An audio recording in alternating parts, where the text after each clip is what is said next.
பிரியமானவர்களே, இயேசு கிறிஸ்துவின் நாமத்தில் உங்களுக்கு என் அன்பின் வாழ்த்துக்கள். எப்படி இருக்கீங்க? நல்லா இருக்கீங்களா? ஏதோ ஒரு காரியத்தை குறித்து பயந்து கொண்டு இருக்கிறீங்க. அதனால்தான் ஆண்டவர் இன்றைக்கு அதை குறித்து உங்களோட பேச விரும்புகிறார். சரி, இங்க பார்த்தா அந்த காலத்து அரண்மனை மாதிரி தெரியுதே அப்படின்னு பாக்குறீங்களா? உண்மைதான். இந்தோனேஷியா அப்படின்னு ஒரு தேசம் இருக்குல்ல, கடலுக்குள்ள 17,000 தீவுகள் கூட்டங்கள் சேர்ந்ததுதான் இந்த பெரிய தேசம். உலகத்திலேயே 4வது அதிக ஜனத்தொகை உள்ள ஒரு தேசம். இஸ்லாமிய தேசம் இது. அவங்க தான் அதிகம் பேர் இருக்கிறாங்க. ஒரு காலத்துல இந்த தேசத்தை ராஜாக்கள் ஆட்சி பண்ணி வந்திருக்கிறாங்க. இப்ப ஜனநாயக ஆட்சி வந்து விட்டாரு. அந்த ராஜா வாழ்ந்த ஒரு அரண்மனை தான் இது. இப்போ இங்க இல்ல, அவங்க வேற வீட்டுக்கு போயிட்டாங்க. ஆனா ஒரு காலத்துல இந்த மாதிரி அரண்மனையில தான் அவங்க வசித்திருக்கிறாங்க.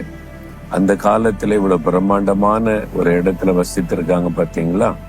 அப்ப ராஜாக்களுக்கு என்று ஒரு பெரிய மரியாதை, ஒரு கனம், ஆசீர்வாதம் இருக்கிறது. ஆண்டவர் கூட நம்மை பாவத்திலிருந்து ரட்சித்து ராஜாக்களும் ஆசாரியர்களும் ஆக்கி இருக்கிறார் என்று வேதத்துல சொல்லப்படுகிறது. நம்ம கூட ராஜாக்கள் தான். என்னால் ராஜாவினுடைய பிள்ளைகள் இல்ல, உலகத்தை ஆளுகிற சர்வலோகத்தின் ஆண்டவருடைய பிள்ளைகள்.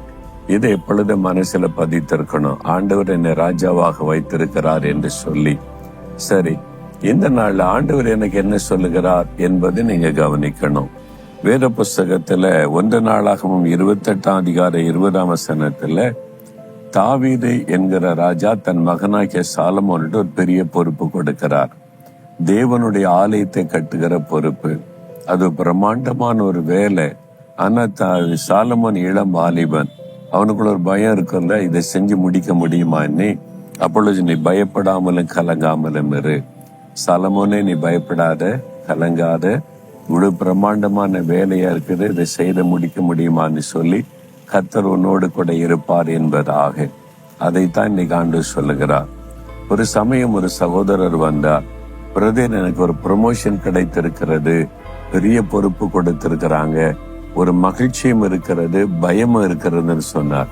ஏன் பயப்படுறீங்க அப்படின்னா, இது ஒரு பெரிய பொறுப்பு, அதெல்லாம் நான் செய்ய முடியுமா, அதை கரெக்டா நிறைவேற்ற முடியுமான்னு பயம் எனக்குள்ள இருக்கு பிரதர். அதுக்காக ஜெபம் பண்ண வேண்டும் என்பதாய் சொன்னார். ஒரு பெரிய பொறுப்பை நம் கையில தரும்போது அதை எப்படி நான் செய்ய போகிறேன், செய்து முடிக்க முடியுமா, வெற்றியோடு நடத்த முடியுமா என்கிற பயம் உள்ளத்தில் வரும். அந்த பயம் உங்களுடைய உள்ளத்துல இருக்கிறது இல்ல? திருமண வாழ்க்கைகளை பிரவேசிக்கும் போது என்னால குடும்பத்தை நான் நடத்த முடியுமா, கட்டி எழுப்ப முடியுமா, அந்த பயம் வெளியே சொல்லாட்டாலும் உள்ளுக்குள்ள இருக்கும். ஒரு வியாபாரத்தை ஆரம்பிக்கிறோம், அது சக்சஸா நடத்த முடியுமா, லாபமா நடக்குமா என்கிற பயம் இருக்கும். ஒரு நிறுவனத்தை துவக்கும் பொழுதும் பயம் இருக்கும்.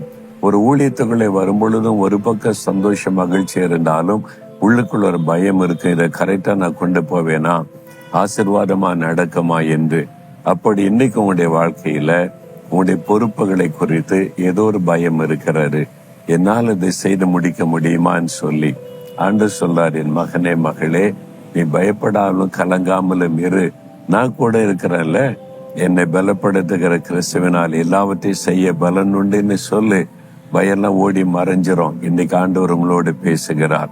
உங்களுடைய உள்ளத்துக்குள்ள இருக்கிற இந்த பயம், வெளியில ஒரு மகிழ்ச்சி இருக்குது, எனக்கு இந்த பொறுப்பு கிடைச்சிட்டு, இந்த ஆசீர்வாதம் வந்துட்டு, ப்ரொமோஷன் கிடைச்சிருக்குன்னு உள்ளுக்குள்ள ஒரு பயம் இருக்குல்ல, அந்த பயத்தை இன்னைக்கு ஆண்டவர் மாற்றி உங்களை பலப்படுத்த விரும்புகிறார். ஒரு நிமிடம் இதயத்துல கை வைத்து சொல்லுங்க, ஆண்டவரே, இந்த பயமும் கலக்கமும் இயேசுவின் நாமத்தில் என்னை விட்டு விலகட்டும். நீர் எனக்கு தந்திருக்கிற இந்த பொறுப்பை செய்து முடிக்க பலனும் கிருபையும் வல்லமையும் தைரியமும் கொடுத்து என்னை வழி நடத்தும். இயேசுவின் நாமத்தில் ஜெபிக்கிறேன் பிதாவே. ஆமேன், ஆமேன்.